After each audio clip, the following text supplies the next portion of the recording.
E aí, tudo bem? Professor Eliel falando. Hoje vamos falar sobre intervalos. Intervalos são subconjuntos dos números reais. Você lembra que na aula de conjuntos eu disse que usaríamos os tópicos de conjuntos e subconjuntos nos assuntos mais avançados? Então, hoje vamos ver maneiras de representar subconjuntos dos números reais, que também pode ser chamados de intervalos. Para isso, é importante saber lidar com os limites dos intervalos. Por exemplo, se eu disser que estou interessado em todos os números menores que 2, eu devo ou não incluir o 2 no meu intervalo? Para responder essa e outras questões, vamos ver as diferentes maneiras de escrever um intervalo.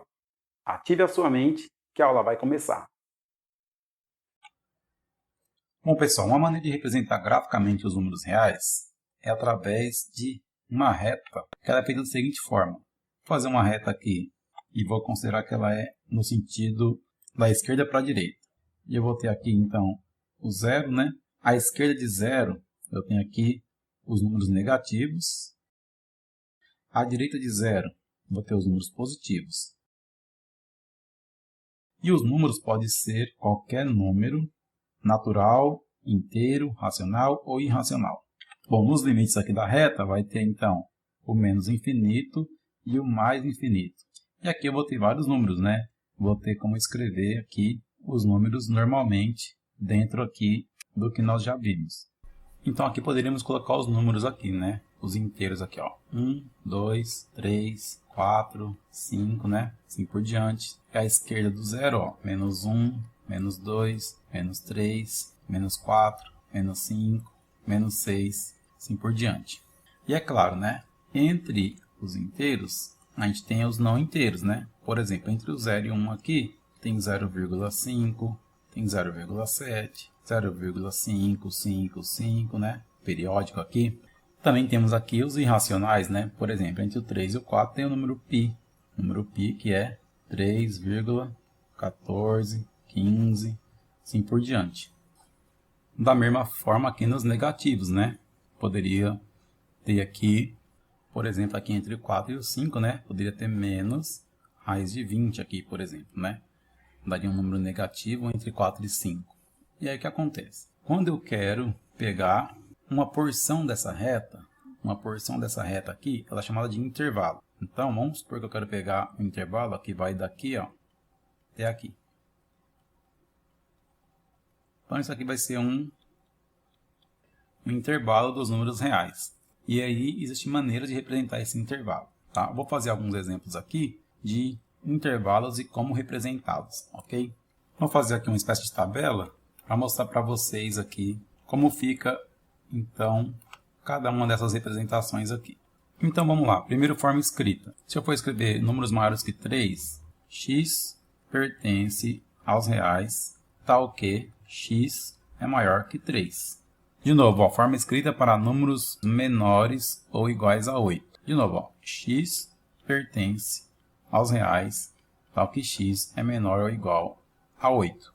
E o último caso aqui, ó, maiores que 3 e menores ou iguais a 5. Então fica assim, x pertence aos reais, tal que x é maior que 3 e x menor ou igual a 5. Essa é uma maneira de escrever.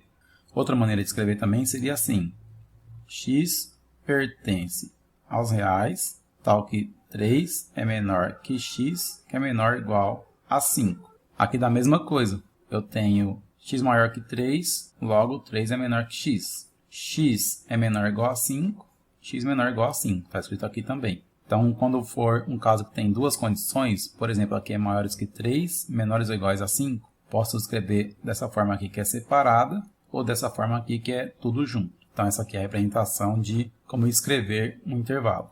Na forma gráfica, a gente vai fazer uma reta para cada caso. Então, vamos fazer aqui uma reta para cada caso. E aí, o local onde tem os números, eu devo colocar um círculo. Então, vou apagar aqui, fazer um círculo aqui no 3, fazer um círculo aqui no 8, tá? E aqui dois círculos, um no 3 e outro no 5. Eu vou fazer aqui o círculo. Tem aqui círculo, e vou colocar aqui o número que eu estou interessado, nesse caso aqui é o 3. Então, ele fala assim, ó, x tem que ser maior que 3. Se é maior, então é para a direita, porque essa reta é crescente da esquerda para a direita. Eu vou pegar todos os números que estão à direita de 3 para são os maiores que 3. Eu marco a reta desse jeito aqui. Desse jeito eu estou representando todos os números que são maiores que 3. E esse círculo aqui ele fica vazio, porque os números têm que ser maiores que 3. No caso do menor ou igual a 8, eu vou pegar todos os números aqui que são menores ou igual a 8. Então aqui vai ter meu 8. Menores que 8 são os que estão à esquerda de 8. Então vou marcar minha reta dessa forma. Só que o 8 aqui, ele também pertence a esse intervalo, porque ele pode ser menor ou igual a 8. Quando isso acontecer, eu vou preencher o círculo. Esse preenchimento significa que os 8 pertence ao intervalo. Dessa forma aqui que o círculo está vazio, aqui no 3, quer dizer que o 3 não pertence ao intervalo. São só os números maiores que 3. Como aqui pode ser igual a 8 também, então 8 pertence ao intervalo. Então com esse mesmo raciocínio, fazendo aqui embaixo, teria um círculo aqui, outro círculo aqui. Seria 3 e 5. Importante sempre escrever crescente da esquerda para a direita, né? Então o 3 está à esquerda do 5. O meu intervalo são números maiores que 3, menores que 5. Então esse é o meu intervalo. Agora o 3 pertence ao intervalo? Não, né? Porque eu tenho que ser apenas maior que 3. E o 5? O 5 pertence ao intervalo, porque eu posso ser menor ou igual a 5. Então aqui vai ficar preenchido. Tá, então essa é uma maneira gráfica de representar um intervalo. Você tem que ter atenção se o número que você está colocando pertence ou não ao intervalo, para você preencher ou não o círculo. E a última maneira de escrever com colchetes é assim. Você vai escrever x igual e colocar colchetes aqui, separando os números por ponto e vírgula. Então nesse caso aqui, vou ter 3, ponto e vírgula, mais infinito. Tá? Você sempre vai colocar o primeiro e o último número do intervalo. Então, o primeiro número é o 3 e o último número é o infinito, porque qualquer número maior que 3, então vai até o infinito. Esses colchetes aqui, ó, vai acontecer o seguinte, vou colocar aqui, ó, colchetes. Se o número está escrito assim, então quer dizer que ele não pertence ao intervalo. Isso aqui é chamado de aberto. Se tiver escrito assim, chamado de fechado. Então, nesse caso aqui, o 3... Melhor colocar assim, né? 3, né? O 3 pertence ao intervalo. Então, colocar o colchetes dessa forma ou dessa forma vai indicar se o número que está ao lado do colchete pertence ou não ao intervalo. Então, aqui, ó, o 3 não pertence ao intervalo, ficou fora, né? Ficou aberto o colchete. O infinito ficou aberto também. Na matemática, sempre coloca-se o colchete aberto quando eu estou falando do infinito. Então, o próximo aqui seria números menores ou iguais a 8. Então, o primeiro número aqui vai ter que ser o infinito, só que negativo, né? E o último número vai ser 8, tá? Porque eu sempre tenho que fazer nessa ordem aqui. O número da esquerda tem que ser menor que o número da direita aqui. Os que estão separados por ponto e vírgula. E o 8, ele pertence ou não ao intervalo? Ele pertence, né? Está marcado aqui.